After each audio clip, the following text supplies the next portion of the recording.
Hey, what's up, JPEGs, and welcome to my top 25 most anticipated movies of 2023. At number 25, we have Fast X. Now, if you saw my F9 review, you know that I went into it expecting a sequel to Twister, because on the Andy Richter scale, anything starting with F is a tornado, as we all know. But what I got was a Fast and Furious movie, so I learned a valuable lesson that day.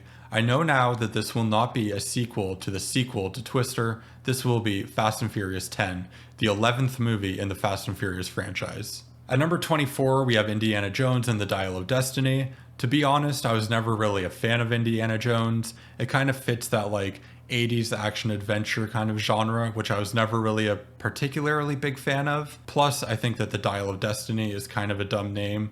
But James Mangold is helming as director, and I really liked his work on the Wolverine and Logan. At number 23, we have Dungeons & Dragons: Honor Among Thieves. So I think that this movie is going to be kind of this comedy fantasy film that's pretty self-aware that it exists within the Dungeons & Dragons universe. I also just love Michelle Rodriguez, and I want her to be in a big role in anything she's in, so I'm really looking forward to this. At number 22, we have Elemental, the Pixar film. As a kid, I was obsessed with the elements: earth, air, wind, fire, what else? Water.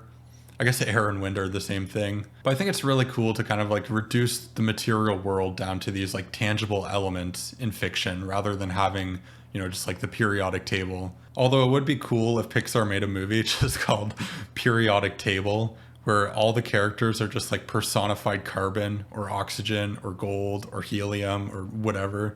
I should pitch that to Pixar. At number 21, we have the Super Mario Brothers movie. Now, I know when the cast was first announced for this movie, a lot of people were laughing online, a lot of people were ridiculing the choices. The Mario movie, Donkey Kong will also be making an appearance. He will be played by Seth. And honestly, I was there laughing with them. But since we've gotten some of the teasers and trailers, it's actually started to look pretty decent, and I have a lot of hope for it. Chris Pratt might not be the ideal choice for Mario, but I don't think he completely butchers it either. What stood out to me the most from the trailers, honestly, was Jack Black as Bowser. I love Jack Black, and I really like his Bowser voice. Plus, Anya Taylor-Joy's in the movie, and any movie with Jack Black and Anya Taylor-Joy, that's opening weekend for me. At number 20, we have another video game movie in Borderlands. Now, this movie is going to have a great cast. Cate Blanchett, Bobby Lee, Jamie Lee Curtis, Jack Black, and a cameo from Penn Jillette, and it's going to be directed by Eli Roth, who I actually think is a super solid director. I think this is just going to be a funny, charming, enjoyable movie to watch. At number 19, we have Shazam! Fury of the Gods. If this movie is as fun as the first Shazam movie was, or as Black Adam was, I think I'm just going to have a really good time at the theater. At number 18, we have The Marvels. I know there's been a lot of hate for Captain Marvel and Miss Marvel online, and I know people that dislike both of them, but for me, Captain Marvel was just a fun movie, and Miss Marvel was one of my favorite MCU projects to date, up until that rushed ending. At number 17, we have Ant-Man and the Wasp: Quantumania. My favorite part of the previous Ant-Man movies was Greg Turkington as the Baskin-Robbins manager and the first Ant-Man. Baskin-Robbins always finds out. Terribly directed, terribly acted. Every member of the cast was horrible. One bag of popcorn, way more than it even deserved. And Tim Heidecker is the whale watcher guide in Ant-Man and the Wasp. I was thinking about being a cop myself, but the hours don't make sense. So I'm just really looking forward to seeing Greg Turkington again. At number 16, we have yet another superhero movie with Spider-Man Across the Spiderverse. Into the Spiderverse is a superhero movie unlike any other superhero movie. Probably the closest comparison is the Hulk movie from 2003 in the way that they both really dedicate themselves to that comic book aesthetic. But I just love the works of Phil Lord and Christopher Miller. I think they're fantastic creators, and you should really check out Clone High if you haven't. That's such a great show. At number 15, we have The Killer. It's a neo-noir directed by David Fincher and starring Michael Fassbender and Tilda Swinton. David Fincher has made some of my favorite movies of the modern era: Fight Club, Zodiac, Social Network, but he's also made movies I just didn't care for, like The Girl with the Dragon Tattoo and Mank. I really hope this movie turns out well because it'll maintain the bold pattern of David Fincher's Rate Your Music page. If you haven't used Rate Your Music, it's basically Letterboxd but better, and bold just means that it's in the top 5 or 10% of movies or something like that. But I do expect to enjoy this more than Mank. At number 14, we have A Haunting in Venice, which is a sequel to Murder on the Orient Express, which was decent, and Murder on the Nile. Death on the Nile, which is probably my favorite murder mystery of the past few years, including both of the Knives Out movies. At number 13, we have Ballerina.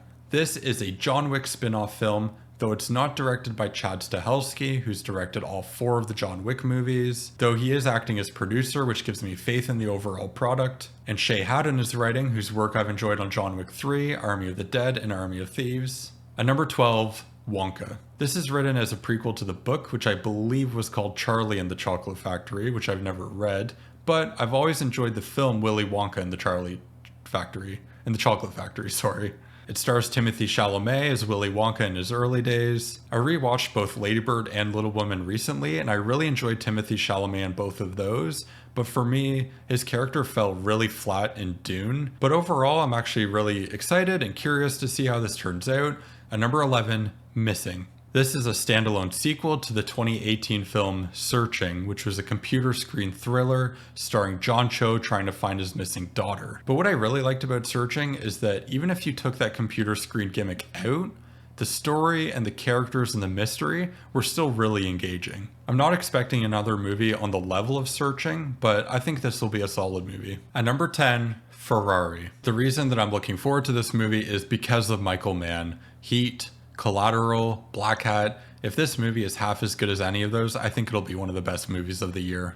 At number 9, Magic Mike's Last Dance. This is kind of a weird one to include for me because while I've seen large chunks of both of the previous movies, I've never actually watched either of them front to back. But between Soderbergh's Ocean Trilogy and Logan Lucky and Kimmy, I have full faith in this guy as a director. Based on the trailers, I think this will be one of the most fun, but also one of the most emotional movies of the year. At number 8, we have Coyote versus Acme. This is another Looney Tunes movie mixed with live action, so think Space Jam, or its sequel, or Looney Tunes Back in Action with Brendan Fraser. This movie is going to be about Wile E. Coyote suing the Acme Corporation for all the times that Acme products have backfired on him. I just think that's such an interesting premise, and apparently John Cena is going to be the lawyer for the Acme Corporation, and James Gunn is going to be writing and producing that movie. Which brings me to my number 7, Guardians of the Galaxy Volume 3.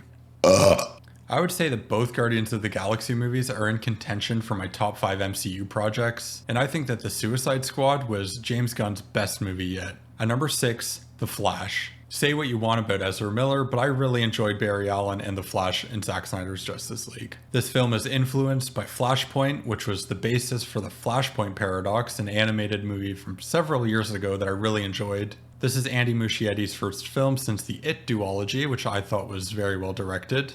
Michael Keaton and Ben Affleck are maybe supposed to be in the movie. I don't know. Like, originally they were supposed to be in the movie, and then, okay, we're going in a different direction with the DC movies. Let's take them out. And then, like, I heard that they're back in again, or one of them's back in, like Ben Affleck's back in and Michael Keaton isn't. But with Peter Safran and James Gunn taking over, I have no idea what's going on. Maybe they're going to be in it. Maybe they won't. Either way, I think this is going to be a good movie. At number 5, John Wick Chapter 4. John Wick Chapter 3 was probably like one of the best theater going experiences of my entire life. I think that everybody was just super into it. There were certain kills, like some of the more silly kills that people were like laughing at and kind of like cheering for. And I think that if they match that with John Wick 4, that would be fantastic. If they outdo themselves again, like, I don't even know, man. Like, how do you outdo John Wick 3's action? Like, that's so crazy to me that they would be able to do that. But I'm hoping for the best. Either way, it's going to be a great action movie. I fully believe in that. Keep going with Keanu Reeves. Keep going with John Wick. I want like 10 of these. At number 4, Knock at the Cabin. I went to go see Old in 2021 with my girlfriend, and we both came into the theater just, wow, that was like one of the best movies we have seen in a long time. I wasn't too shocked when I went home and I looked up the reviews and what people were saying online to realize that a lot of people didn't like it. I get not liking Shyamalan. I think that he's kind of, the way that he makes films is for a particular group of people, and he's very true to himself. And so if you're a very different person than him, or you see the world very differently or experience it differently than him, you're not going to like his movies as much. But for me, Shyamalan really speaks to the way that I see the world and the way I experience the world. and Old had this profound effect on me. And I think Knock at the Cabin, based on the trailers and everything that I've seen and that he's posted on his Twitter, just looks fantastic to me. I think it's another movie that's just going to be kind of geared towards me, it's going to feel like, and I'm really excited to see what happens in it. At number 3, The Way of the Wind by Terrence Malick. So this movie may or may not come out this year. Malick Productions are known for their lengthy post-production periods, often taking a few years after they're done filming, but I'm really hoping this movie comes out in 2023. It's a movie about Jesus, different kind of like events in his life, kind of chronicling his life. And coming from Terrence Malick, who is basically this amazing visual poet like Michael Mann, who I mentioned earlier, and a really great philosopher and filmmaker, I think that even though it's a religious movie, and even though a lot of his movies are religious movies, his themes and ideas end up becoming universal and humanist. And so even though I'm a devout atheist, I think that that Christian kind of like approach and that Christian story won't really mean too much on whether or not I think this is a good film or not, because I think I'm going to come away with an idea or like with an experience that will change kind of like how I see the world, as Malick movies often do. Coming in strong at number 2 is Barbie. This has been one of my most anticipated films ever since Greta Gerwig was attached to the project. If you saw my reaction video to the teaser trailer, you'll know that I was like head over heels for it. I thought the 2001: A Space Odyssey references were super clever, super funny, and I think that the production design looks fantastic. I think that the makeup looks fantastic, the costume design. I think that the actors were all chosen very well for the role. I think Greta Gerwig's an amazing director and writer, and I think that this is going to be an amazing film, and I would be surprised if it wasn't in like my top 10 favorite movies of the year at the end of the year. Okay, we are finally at the number 1 spot. This is my most anticipated movie of 2023. It is Rebel Moon. With Zack Snyder's Justice League and Army of the Dead, Zack Snyder elevated himself from one of my favorite working directors in Hollywood to just one of my favorite directors of all time. Like honestly, he's definitely in my top 5 at this point. Andrei Tarkovsky is probably number 1. And then probably Terrence Malick, David Lynch, Ingmar Bergman are rounding out that top 5.